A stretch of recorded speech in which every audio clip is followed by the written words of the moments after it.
essa pergunta que eu achei muito boa, que é, sobre as obras de fantasia, se elas são, em certa medida, infestadas por gnose, mesmo que os autores não façam conscientemente com esse objetivo. Eu acho interessante as obras de fantasia, porque nós, seres humanos, a gente aprende com exemplos. A gente não aprende com regras, com textos normativos, né? Tenta lembrar quando você estava aprendendo a matemática, álgebra na escola, né? Então, quando a professora ensinava 2 mais 2 é 4, como é que ela fazia isso? Ela mostrava ali 2 pirulitinhos com mais 2 pirulitinhos. Ela, quantos pirulitinhos você tem agora? 4. Aí ela falava, então, 2 mais 2 é 4. Ou um bebê, né? Ele vê a gente falando, ele tenta imitar o que a gente está falando, ele tenta imitar a nossa cara. Então, o ser humano, ele aprende com experiências. E dessas experiências, ele abstrai conceitos. Quando a gente estuda, a gente começa a estudar conceitos em si. Né? Quando a gente começa a estudar de uma forma séria, já adulto e tal, as pessoas têm essa tendência, né? Ver quantos livros aí os best-sellers são assim, né? 10 regras para enriquecer em 2025, sei lá, essas besteiras assim. Então as pessoas, elas têm a tendência de querer pular já para o conceito. Ela quer ler qual é a regra e aplicar na vida dela. E é bom a gente conhecer um pouco de conceito. Mas ao mesmo tempo, a gente não pode esquecer que o que realmente faz a gente aprender são as nossas experiências pessoais. Um conceito vazio na cabeça, sem nenhuma conexão neural com experiência real, com exemplos, ele não consegue se enraizar bem. E para mim, os livros de fantasia, eles dão muitas experiências assim. Eles dão aquelas nuances assim do dia a dia, de como saber reagir, como saber perceber uma coisa. Eles dão esse conhecimento intuitivo para as experiências, sabe? Para você conseguir reconhecer padrões com mais facilidade. Eu acho que muita gente hoje se torna aqueles coaches mais burrinhos, assim, sabe? Que não entendem nada da vida, da filosofia, porque são pessoas que querem pular a experiência humana. Como eu comentei aqui no início da live, o ser humano, ele é corpo e alma. A gente precisa aprender as coisas com essa limitação mesmo, ao longo do tempo. A gente precisa de experiências para aprender. A gente não tem ciência infusa, aprender de uma vez. Então, para mim, a fantasia, ela ajuda você a estar em um outro ambiente, talvez afastado da sua vida, para você ler ali e tal, identificar coisas que depois você vai ver na sua própria vida. Por exemplo, vou te dar um exemplo. O livro que mais me ajudou na minha vida espiritual foi O Senhor dos Anéis. Não foi O Castelo Interior de Santa Teresa, não foi História de uma Alma de Santa Teresinha, que eu adorei também. Não foi Caminho de São José Maria Escrivá.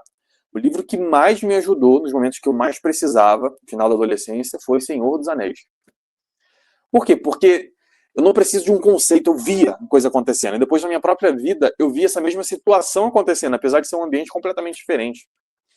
Então, eu acho que é importante, sim. Agora, o que a gente tem que fazer é saber filtrar quais são boas fantasias e quais não. Esses dias eu fui numa livraria, eu vi a quantidade de lixo que tem, né? Várias fantasias, assim, rasas, né? Historinhas de namorico. Então, o que é bom é a gente se alimentar de fantasias que já passaram pela prova do tempo. Por exemplo, que eu comentei aqui, O Senhor dos Anéis, os livros da Jane Austen, o Conde de Monte Cristo. Então, assim, livros que já foram provados pelo tempo ajudam mais. Mas, ao mesmo tempo, tem livros, se a pessoa já é iniciada na literatura, e ela também já estudou filosofia e já viveu, né, já entende um pouco melhor sobre as coisas, a gente começa a reconhecer livros mais modernos e que também são muito bons, né? Por exemplo, o próprio Harry Potter, né, que muita gente taca pedra porque tem a ver com bruxaria, sei lá o quê. Acho que é um livro que é permeado de valores cristãos. Permeado de valores cristãos. Mesmo que tenha coisas ali que você vê que claramente são uma tentativa de botar uma agenda moderna para frente, quando você vai ver, o que realmente causou um encanto no Harry Potter são coisas que são tradicionais, são valores cristãos. E é difícil a gente ficar procurando também uma coisa que seja completamente pura, sabe? Que não tenha nenhum defeito, porque a nossa própria vida, nas nossas experiências, a gente também tem experiências que não são perfeitas, né? Nós estamos sempre nesse claro escuro do pecado e da graça. Então, eu acho que a pessoa também assistir coisas assim que não são necessariamente grandes obras, assistir também, né, filme e tudo mais, também ajuda a pessoa a entender um pouco melhor. Vou te dar um exemplo aqui. Tem uma série que chama Downton Abbey. Não sei se vocês já ouviram falar. E é uma série que já nos primeiros episódios aparece um gay, que é o mordomo lá.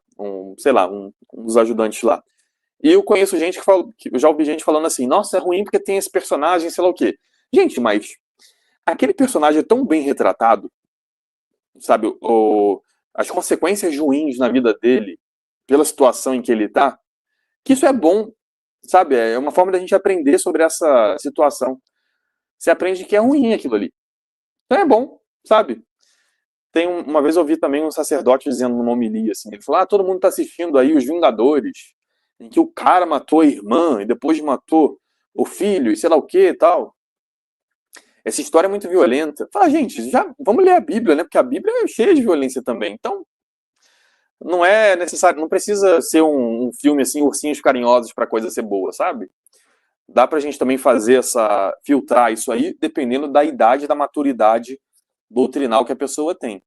A gente também tem que ter esse discernimento, entender em que momento a gente está, o quanto a gente conhece, o quanto a gente está firme na fé, o quanto a gente conhece da doutrina, o quanto a gente já leu, já viveu na nossa vida, para saber também se eu posso me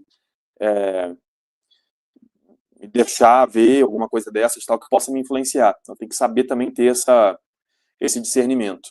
Mas tem que ter cuidado com essa coisa puritana, porque na prática a pessoa fica dentro de uma bolha e ela vai começar a virar um protestante, ela vai começar a tentar fazer um experimento social com os próprios filhos, com a própria vida dela. Não é assim que a banda toca, né? Eu vou pedir que vocês adquiram o kit Onde Tá na Bíblia. Ele é um kit perfeito que eu preparei aqui para você conseguir defender a fé católica, entender a fé católica e defendê-la e ensiná-la com base nas escrituras. Mas você vai receber o meu livro Onde Tá na Bíblia. Ele é igual ao e-book Onde Tá na Bíblia? Não, porque o e-book ele foi pensado para ser uma ferramenta de consulta. Então, quem tem o e-book aí já viu que ele é um negócio mais direto ao ponto, né? Então no livro eu mantenho a mesma estrutura, só que eu desenvolvi melhor os textos que acompanham esses versículos, para você conseguir raciocinar melhor. Então assim que você comprar, a gente vai mandar para você o livro físico. Mas nesse meio tempo você não vai ficar sem fazer nada. Você já vai fazer o curso A Bíblia contra os Hereges. O que é esse curso? Sou eu lendo o e-book Onde Está na Bíblia. Para cada pergunta, uma aulinha ali de 10, no máximo 20 minutos, em que eu vou ler com você e fazer reflexões. Se tem alguma coisa na patrística que já refuta, como você usa a Bíblia para convencer eles disso,